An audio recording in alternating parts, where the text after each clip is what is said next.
আরিয়াকে kidnap করলো গুন্ডারা, আর তখনই তাকে বাঁচাতে ছুটে চলে এলো শুভলক্ষ্মী। এমনটাই দেখতে পারবেন আজকের নতুন পর্বে।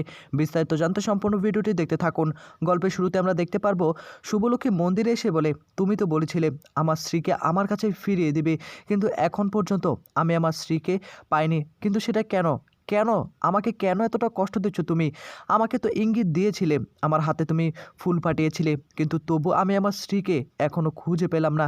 একটা মাই জানে সন্তান হারানোর বেদনা কতটা। তুমি তো সবটাই জানো, আমার মনের অবস্থাটাও তো তুমি জানো, তাই না? আমার মেয়েটাকে আমার কাছে ফিরিয়ে দাও না, দাও না আমার মেয়েটাকে ফিরিয়ে। অন্যদিকে দেখা যাবে যে স্ত্রীকে খুঁজে বের করার জন্য একটা স্পেশাল টিম সেই ছদ্মবেশী আকাশ সেনের সেই ছবিটা নিয়ে একটু ঘাটাঘাটি করতে শুরু করে। এক লোক এসে বলে, ছবিটা এখন পরিষ্কার, এখন হয়তোবা কিছু একটা বোঝা যাচ্ছে, আমি বরং ওদেরকে ছবিটা পাঠিয়ে দিই। তখন এক লোক বলে ওঠে, এখন ছবিটা পাঠানো যাবে না, এই লোকটাকে আমি চিনেছি। কে কে ওই রয়বারের মেয়েকে কিডন্যাপ করেছে আমি ঠিকই বুঝতে পেরেছি, কিন্তু এখন আমাকে এই কেসটা নিয়ে একটু গভীরে তদন্ত করতে হবে। অন্যদিকে আদি এসে বলে, শুভ এভাবে কান্নাকাটি করো না, সব কিছু ঠিকঠাক হয়ে যাবে। আমি তো ইতিমধ্যে কাজ চালিয়ে দিয়েছি, দেখবে তুমি তোমার মেয়েকে ফিরে পেয়ে যাবে। এত তাড়াতাড়ি ভেঙে পড়ো না, ভেঙে পড়লেই তো সব কিছু শেষ হয়ে যাবে। আমি তোমার পাশে আছি। তখনই আবার শুভ বলে, আমার কেন জানি মনটা ছটফট করছে, আমার মনে হচ্ছে আমার মেয়েটা আমাকে মা মা বলে ডেকে উঠেছে। অন্যদিকে রাতের বেলা আরিয়া শীতে কাঁপছিল, আর তখনই আরিয়া মা মা বলে চিল্লাচিল্লি শুরু করে দিয়েছিল। পরের দিন দেখা যাবে যে সকালবেলা সকলে এবার ব্রেকফাস্ট করতে ব্যস্ত হয়ে পড়বে, আর তখনই নিচে শুভলক্ষ্মী এসে সকলকে ডাকাডাকি করতে শুরু করে, কেশব, সাজ, ঋষিতা তোমরা কোথায়? আসো না, ব্রেকফাস্টটা করে তারপর বাড়ির বাইরে বের হও। তখনই কমলিকে বলে, কমলি তোর রান্নাবান্না কি হয়েছে নাকি? কমলি তখন বলে, আমি একা হাতে আর কত কিছু সামলাবো, আমার শরীরও তো একটু অসুস্থ করে, তাই না? আমি সব কিছু করে ফেলছি। শুভ তখন বলে, একটু চাটা খেয়ে নে, তাহলেই তো শরীরটা একটু ঠিকঠাক থাকবে। কিছুক্ষণ পরে সেখানে সাজ, ঋষিতা চলে আসে, আর তারা ব্রেকফাস্ট না করে বাড়ির বাইরে বের হয়ে পড়ে। মোহনা এসেই বলে, আমিও চলে যাচ্ছি। আর তখনই শুভ বলে, একবার অন্তত খেয়ে যাও। মোহনা বলে, না, তুমি তোমার খেয়াল রাখো, তুমি সকলের খেয়াল রাখতে রাখতে নিজের খেয়ালটাই রাখতেই তো ভুলে গিয়েছো। ঠিক সেই মুহূর্তে কেশব চলে আসে, আর তখনই কেশব তার মায়ের সঙ্গে কথা বলতে থাকে। তার মা ভীষণ রকম আপসেট হয়ে পড়ে। এখন কেশবের ওপর দায়িত্ব পড়বে ওই কোম্পানির দায়িত্ব। কেশবও ভীষণ রকম ঘাবড়ে যেতে শুরু করে। কেশব তখন বলে, আমি পারবো তো মা, আমি এত বড় একটা কোম্পানির দায়িত্ব নিতে আমার না কেমন জানি করছে। তখনই আবার শুভ বলে, না কেশব বাবা, তুই ছোটোবেলা থেকে অনেক ভালো একটা রেজাল্ট করে এসেছিস বরাবরের মতো, আর আমার বিশ্বাস তুই পারবি। তুই আমার ছেলে বলে কথা, তোকে পারতেই হবে। দেখ এখন তো আমার বয়স হয়েছে, আমি কি আর এত কিছু করতে পারবো নাকি? সেবন্তী এসে বলে, হ্যাঁ তোমরা শুধু খাওয়া দাওয়া নিয়ে ব্যস্ত, ছেলেটা বের হবে, দাদুভাই যে আজকে বের হবে, একটু তো ঠাকুর ঘরে যেতে হবে, পুজো করতে হবে। শুভ তখন বলে, আমি খাবারটা শেষ হলেই যেতাম। তখন সেবন্তী বলে, হ্যাঁ তা তো দেখতেই পাচ্ছি, আমি চলে এসেছি। দাদুভাই আজকে তো তোমার প্রথম দিন, সাবধানে যেও। এই বলেই তখন তাকে আশীর্বাদ করে দেয়। আর তখনই কমলি দাঁড়িয়ে দাঁড়িয়ে এসব কিছু দেখতে শুরু করে।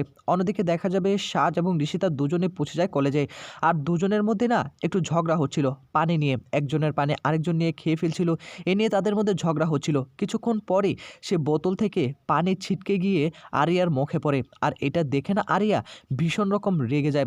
কেশব খাবার টেবিলে বসে থাকলে সেখানে চলে আসে ও সমিত। সমিত এবং আদি দুজনেই কেশবকে গাইড করতে শুরু করে, এখন থেকে কিন্তু সমস্ত দায়িত্ব নিতে হবে। তখনই আবার সমিত বলে, দেখ আমরা তো ভালো করে নিতে পারি না, কিন্তু আমাদের বিশ্বাস তুই নিশ্চয়ই পারবি। তোর মা কিন্তু খুব ভালো একজন ব্যবসায়ী ছিল, এটা কিন্তু ভুলে গেলে চলবে না, বুঝতে পারলি তো? আর তখন শুভ বলে, আসলে না ও না ঘাবড়ে যাচ্ছে, আমি কিছুই বুঝতে পারছি না।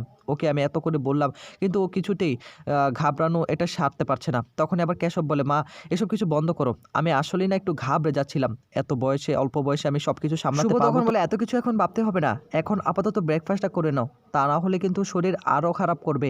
তখনই আবার সমিত বলে ওঠে, আচ্ছা হয়েছে হয়েছে, এইসব কথা বাদ দেও তো। সেবন্তী তখন পাটিসাপটা পিঠা নিয়ে আসে কেশবের জন্য। আর তখনই আবার আদি বলে ওঠে, মা এখন কেন আসলে? সাজ ঋষিতা তো চলে গেছে কলেজে, তারা আসুক না, একসঙ্গে খেলে কি এমন হয়ে যেত, সকালে তো দিতে পারতে, তাই না? কেশব তখন বলে, ঠাম্মি আমি বলছিলাম কি ওরা আসুক না, ওরা যদি জানতে পারে আমি পাটিসাপটা পিঠা খেয়ে ফেলেছি একা একা, তাহলে কতটা খারাপ লাগবে তুমি একবার ভেবে দেখেছো? এদিকে সেবন্তী তখন আদির দিকে তাকিয়ে বলে, ওদের কথা তোকে নিয়ে ভাবতে হবে না। হ্যাঁ, তোর তোর বউ তো খুব দরদি, নিজের মেয়েটাকে হারিয়ে অন্যের মেয়েকে মানুষ করছে, নিজের ছেলেটাকে আদর যত্ন করতে একদম ভুলে গিয়েছে। এখন আমি নিজের হাতে ওর জন্য কিছু একটা বানিয়ে নিয়ে এসেছি, এতেই দোষ হয়ে গেল, এই বলি তখন সেখান থেকে চলে যায়। এদিকে তখনই কেশব খাবার টেবিল থেকে উঠে পড়ে। এদিকে তখনই শুভ বলে, খাবারটা তো খেয়ে যাবি কেশব। কেশব তখন বলে, আমার পেট ভরে গিয়েছে, আমি তাহলে এখন বের হচ্ছি। এই বলেই তখন কেশব সেখান থেকে চলে যায়। আদি তখন শুভর কাছে এসে বলে, শুভ তুমি কিন্তু মায়ের কথায় কোনো কিছু মনে করো না, তুমি তো জানোই বরাবর সবটাই। তখনই আবার শুভ বলে, এসব কিছু না আমি এখন আর মনে করি না, আমি শুধু আমার মেয়েটার কথা মনে করি। এদিকে দেখা যাবে যে আরিয়া ঝগড়া করতে আসে সাজ এবং ঋষিতার সঙ্গে। আর তখনই সাজ ঋষিতা দুজনে বোঝানোর চেষ্টা করে, দেখ আরিয়া, এটা আমাদের ভুল হয়ে গিয়েছে, আমি তোর কাছে ক্ষমা চেয়ে নিচ্ছি, ভুলবশত এটা হয়ে গিয়েছে। আরিয়া তখন বলে, পায়ে পাড়া দিয়ে ঝগড়া করছিস, এখন তোদেরকে উচিত শিক্ষা দিব। এই বলেই তখন ট্যাপ থেকে পানি ছেড়ে তখন পাইপ দিয়ে তাদেরকে ভিজিয়ে দিতে শুরু করে। আর তাদের বন্ধুরা সকলে হাসাহাসি করতে শুরু করে। আগামী পর্বে আপনারা দেখতে পারবেন যে আরিয়া ঘুরতে ঘুরতে রয়বারের সামনে চলে আসে। আর তখন এসে বলে, এটা তো চেনা চেনা লাগছে, কোথায় আমি চলে আসলাম। হঠাৎ করে একটা ঘরের মধ্যে আসলে কে যেন তার মুখ চেপে ধরে তাকে কিডন্যাপ করার চেষ্টা করে। ঠিক সেই মুহূর্তে সেখানে শুভ এসে তাকে বাঁচিয়ে নেয়। তো বন্ধুরা, এই ছিল আপডেট। নেক্সট আপডেট পেতে সাবস্ক্রাইব করুন।